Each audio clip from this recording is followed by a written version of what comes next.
الحمدللہ وحدہ والصلاة والسلام علی من لا نبی بعدہ اما بعد۔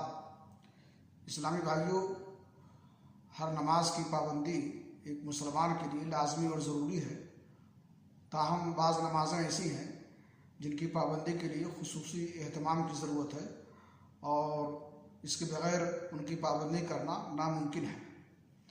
اسی لیے ان کی مزید فضیلت بھی ہے تاکہ انسان ان کی ادائیگی میں سستی سے کام نہ لے اور سستی کا ارتکاب نہ کرے۔ انہیں میں ایک فجر کی نماز ہے جو نیند کی وجہ سے اس کا وقت پر پڑھنا مشکل ہوتا ہے، دشوار ہوتا ہے، اس لیے اس کی مزید فضیلت ہے۔ اور اسی طرح سے عصر کی نماز ہے جو کاروبار میں مصروفیت کی وجہ سے مشکل ہوتا ہے اس کا ادا کرنا، اس لیے اس کی بھی مزید فضیلت ہے۔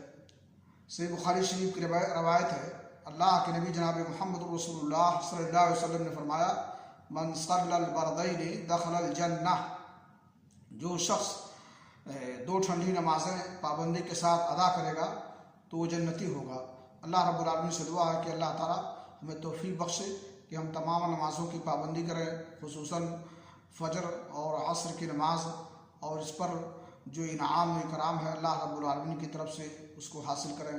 وآخر دعوانا الحمدللہ رب العالمین۔